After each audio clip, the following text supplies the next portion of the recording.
I was on this stage about 2 years ago giving a talk at Nerd Night. I'm a water nerd, I do water stuff. And so I was giving a talk about groundwater. I got some questions I expected. I heard about fracking, I heard about water quality, and then from that table in the back, this guy stood up with a little bit of like unreasonable concern on his face and said, I heard that Europe, Africa, and Asia are all floating away from each other. What do we do? And so I thought about it and I said, I think you're describing plate tectonics. And plate tectonics really is happening. These continents are moving away from each other on a scale of millimeters per year. So I wouldn't buy a ticket to Egypt to go watch it happen. But what caught in my mind was that I was there to talk about water, but his inner scientist, his inner curiosity, really wanted to know what the hell was going on in the Middle East. It's funny how science communication can influence so many people. Your inner scientist, when you're in elementary school, playing on the playground, picking up rocks and taking them home and keeping them in little boxes where you catalog them and store them under your... That might have been me. In junior high, the first time you get to see colorful mixtures exploding in the chemistry lab. As an adult, every time you walk on ice and think about the complicated mathematical calculations your body has to do to keep you upright and not face planting. We've all seen the amazing science communicators who give you just a little bit of science. Everyone who spoke here today managed to share either something that you already knew in a new way, or to give you a new glimpse into a science that you haven't heard of before. Now, as much as science communication can work well, there's the cases when science communication doesn't. And this is why I have my phone with me. I love CBC, but sometimes they just don't do a great job communicating science. Jen being the exception. Thank you.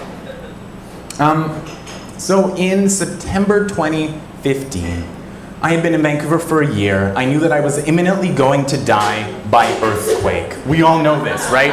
We're prepared. Do you have your earthquake preparedness kit?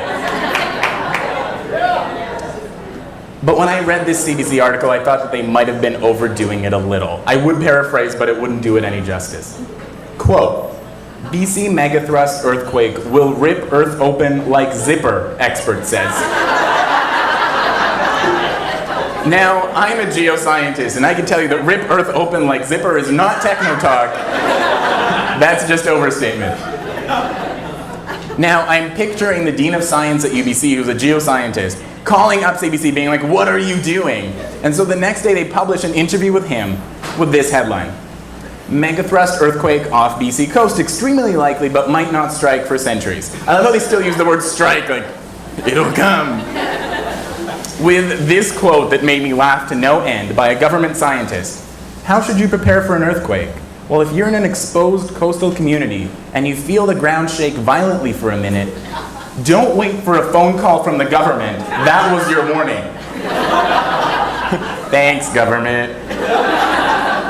Now, you'd think that would have been over. CDC's like, okay, we overdid it. We'll just take a step back. But the next day, they release a map of every fault line in British Columbia. Now, let me just give you some background into what this means. 140 million years ago, Alberta, prime oceanfront property. Then, over like the 70 million years that follow, you get like all sorts of pile-ups of like islands and volcanoes and little land masses, and all of them just like taking away this beautiful view until BC forms. And so as these plates continue to collide, you get a lot of pressure building up, and you get mountains that form. So yes, there's cracks under the surface in BC. All of BC is a giant crack. But the relevant question is not how many cracks are there in BC, it's how many are active. The one off the BC coast, where we might get an earthquake, is active. Most of the rest of them have been quietly sleeping, minding their own business for tens of millions of years. But CDC doesn't put this in their article. They don't include a legend. They don't include an explanation. They include one line. Hundreds of faults crisscross the province, some more dangerous than others. Now, here I've been hiking with bear spray, worried about bears when I should have been worried about the fault line that's going to sneak up on me. Now, yesterday, I just went to check the wording of these headlines so I can read them. And I found that they had changed the original. They had changed the original to BC megathrust earthquake could rupture like a zipper. They put in a little bit of a more scientific sounding word, rupture, and essentially communicated the same thing. So, to close, I just want to say that science communication is important. Getting our inner scientist excited is important. And the way we say things, what we say, is incredibly important. So, when we communicate science, whenever we work with people who communicate scientists, just give them that look. Say, hey, relax. Take a moment, take a step back, and choose your words carefully.